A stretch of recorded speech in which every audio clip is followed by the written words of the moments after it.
പ്രധാനമന്ത്രി നരേന്ദ്രമോദിയുടെ റേഡിയോ പരിപാടി मन की बात ആരംഭിച്ചിരിക്കുകയാണ് തത്സമയം. समुदाय के लोगों ने अपनी संस्कृति का जीवन प्रदर्शन किया.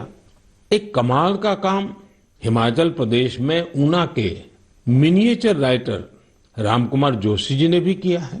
उन्होंने पोस्टेज स्टैम्प पर यानी इतने छोटे से पोस्टेज स्टैम्प पर नेताजी सुभाष चंद्र बोस और पूर्व प्रधानमंत्री लाल बहादुर शास्त्री जी के अनोखे स्केच बनाए हैं. हिंदी में लिखे राम शब्द पर उन्होंने स्केच तैयार किए, जिसमें संक्षेप में दोनों महापुरुषों की जीवनी को भी उकेरा गया है. मध्य प्रदेश के कटनी से भी कुछ साथियों ने एक यादगार दास्तान गोई कार्यक्रम की जानकारी दी है. इसमें रानी दुर्गावती के अदम्य साहस और बलिदान की यादें ताजा की गई है.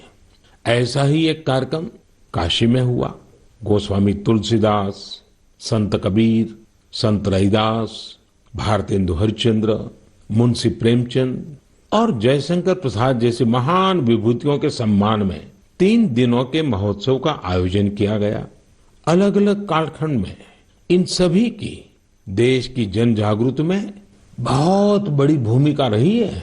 आपको ध्यान होगा, मन की बात के पिछले एपिसोड्स के दौरान मैंने 3 प्रतियोगिताओं का उल्लेख किया था, कंपटीशन की बात कही थी. एक, देशभक्ति के गीत लिखना, देशभक्ति से जुड़ी आजादी के आंदोलन से जुड़ी घटनाओं की रंगोली बनाना और हमारे बच्चों के मन में भव्य भारत के सपने जगाने वाली लोरी लिखी जाए. मुझे आशा है इन प्रतियोगिताओं के लिए भी आप जरूर एंट्री भी भेज चुके होंगे, योजना भी बना चुके होंगे और अपने साथियों से चर्चा भी कर चुके होंगे.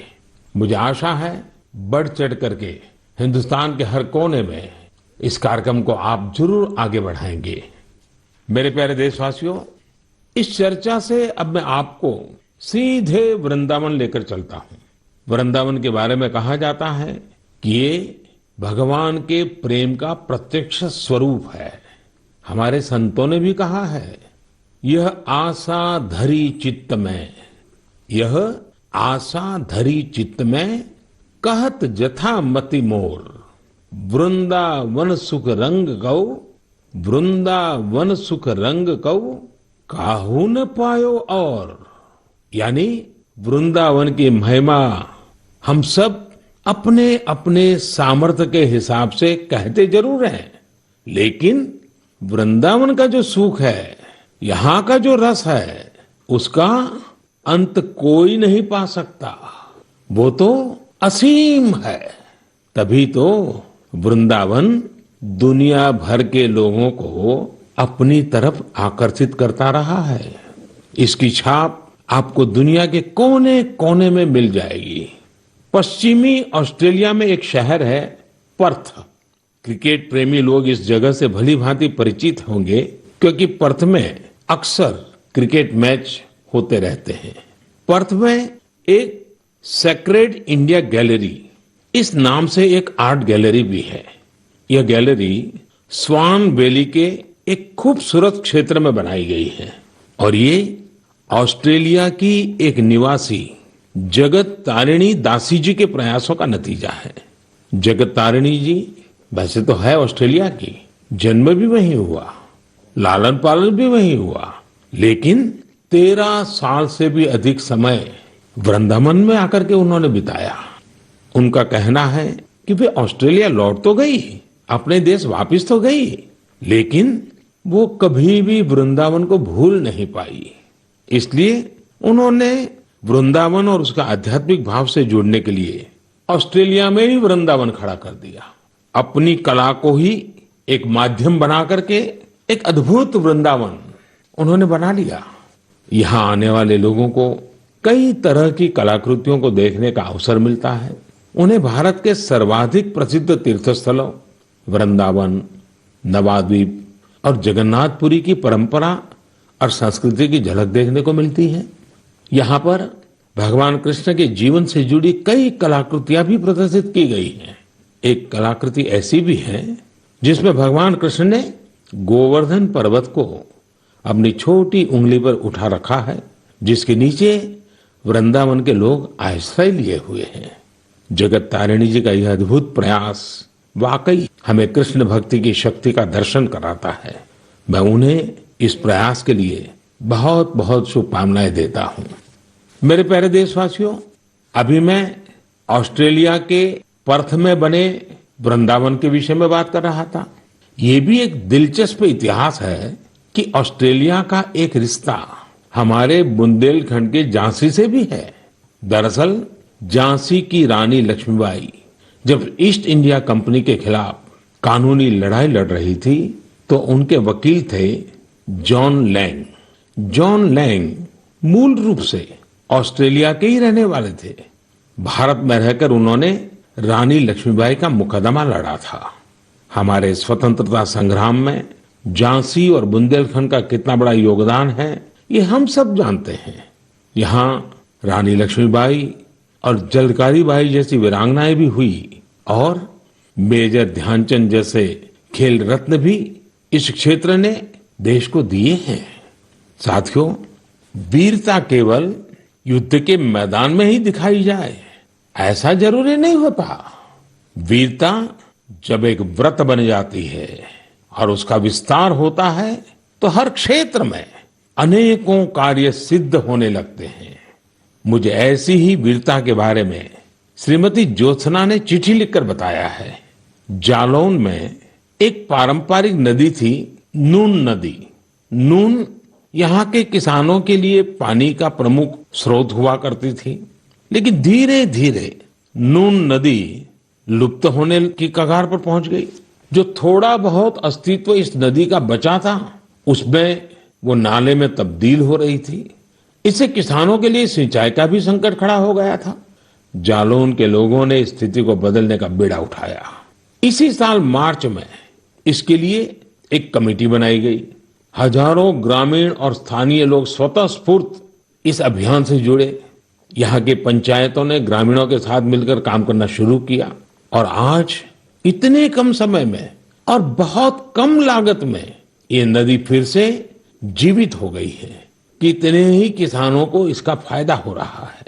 युद्ध के मैदान से अलग वीरता का ये उदाहरण हमारे देशवासियों की संकल्प शक्ति को दिखाता है और ये भी बताता है कि अगर हम ठान ले तो कुछ भी असंभव नहीं है। और तभी तो मैं कहता हूं सबका प्रयास। मेरे प्यारे देशवासियों, जब हम प्रकृति का संरक्षण करते हैं तो बदले में प्रकृति हमें भी संरक्षण और सुरक्षा देती है। इस बात को हम अपने निजी जीवन में भी अनुभव करते हैं और ऐसा ही एक उदाहरण तमिलनाडु के लोगों ने व्यापक स्तर पर प्रस्तुत किया है। ये उदाहरण है तमिलनाडु के तूतुकुड़ी जिले का। हम जानते हैं कि तटीय इलाकों में कई बार जमीन के डूबने का खतरा रहता है।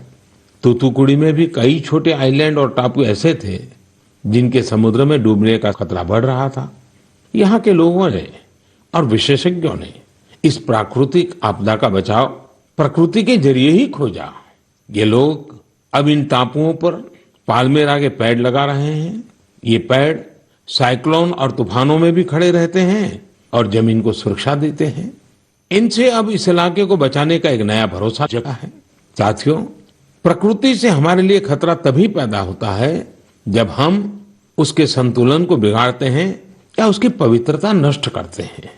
प्रकृति माँ की तरह हमारा पालन भी करती है और हमारी दुनिया में नए नए रंग भी भरती है। अभी मैं सोशल मीडिया पर देख रहा था, मेघालय में एक फ्लाइंग बोट की तस्वीर खूब वायरल हो रही है। पहली ही नजर ये तस्वीर हमें आकर्षित करती है। आप में से भी ज्यादातर लोगों ने इसे ऑनलाइन जरूर देखा होगा। हवा में तैरती इस नाव को जब हम करीब से देखते हैं तब हमें पता चलता है कि ये तो नदी के पानी में चल रही है। नदी का पानी इतना साफ है कि हमें उसकी तलहटी दिखती है और नाव हवा में तैरती सी लगने लग जाती है। हमारे देश में अनेक राज्य हैं, अनेक क्षेत्र हैं जहां के लोगों ने अपनी प्राकृतिक विरासत के रंगों को संजोकर रखा है। इन लोगों ने प्रकृति के साथ मिलकर रहने की जीवन शैली आज भी जीवित रखी है। ये हम सब के लिए भी प्रेरणा है।